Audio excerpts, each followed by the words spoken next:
ঠিক আছে, তাহলে শুনুন। একবার এক গ্রামে এক বৃদ্ধা মহিলা ছিলেন, যার নাম ফজিলা। তিনি কাঁথা সেলাইয়ে খুব দক্ষ ছিলেন।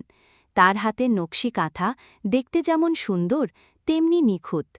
গ্রামের অন্য মহিলারা তার কাছে কাঁথা সেলাই শিখতে চাইতেন। ফজিলা বেগম সানন্দে তাদের শেখাতেন।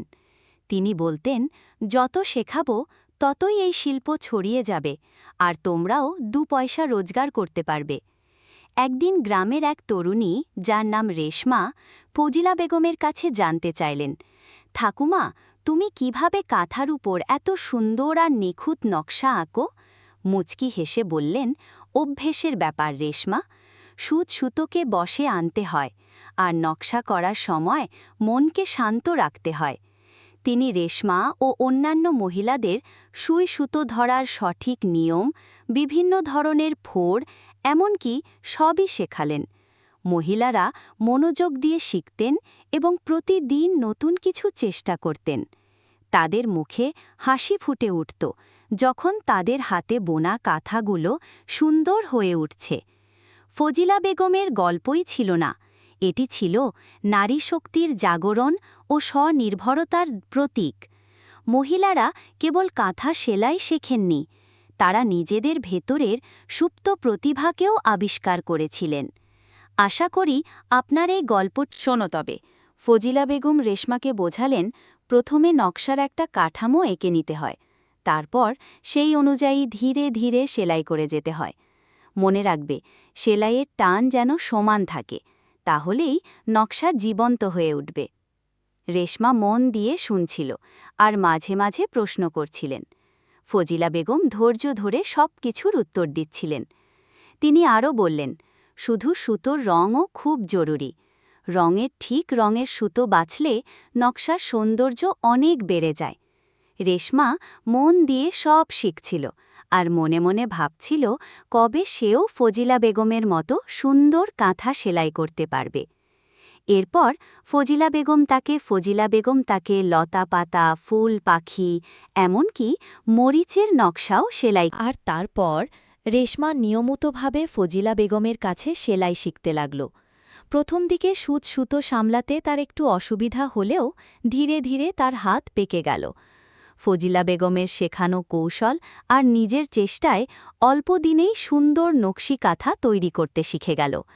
তার হাতের কাজেও বেশ পরিচ্ছন্নতা আর মনশিয়ানা ফুটে উঠল। গ্রামের অন্য মহিলারাও রেশমার কাজ দেখে প্রশংসা করতে শুরু করলেন। ফজিলা বেগমের মুখেও হাসি ফুটে উঠল।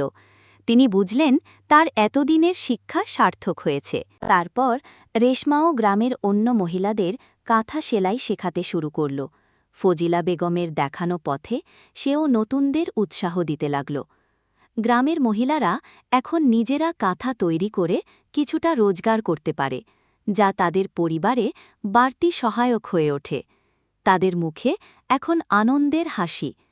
তারা ফজিলা বেগম আর রেশমার কাছে কাঁথা সেলাইয়ের শিল্পটি সেই গ্রাম থেকে আশেপাশের গ্রাম, আর এইভাবেই কাঁথা সেলাইয়ের শিল্পটা গ্রামের মহিলাদের মধ্যে ছড়িয়ে পড়ল।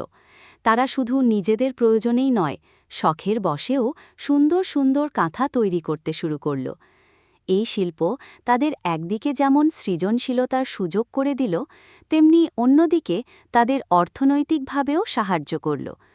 ফজিলা বেগম আর রেশমার দেখানো পথে হেঁটে গ্রামের অনেক মহিলাই তাদের জীবনকে নতুন দিশা খুঁজে পেল।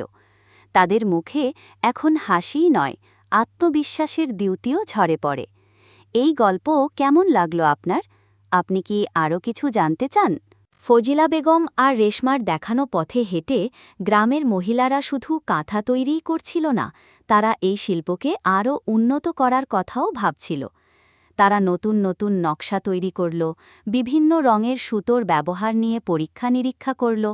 তাদের তৈরি কাঁথাগুলো দেখতে এতটাই সুন্দর আর আকর্ষণীয় হয়ে উঠল যে আশেপাশের গ্রামগুলো থেকেও লোকেরা সেইগুলো কিনতে আসতে শুরু করল। কাঁথা বিক্রি করে তাদের রোজগারও বাড়তি আত্মবিশ্বাস এনে দিল।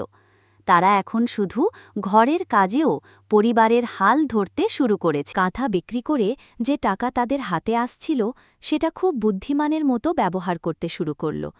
কেউ কেউ সেই টাকা জমিয়ে ছোটখাটো সেলাইয়ের নতুন সরঞ্জাম কিনল, আবার কেউ কেউ সেই টাকাকে অন্যান্য ছোটখাটো ব্যবসায় বিনিয়োগ করল, যেমন সবজি বিক্রি করা, হাঁস মুরগি পালন করা ইত্যাদি।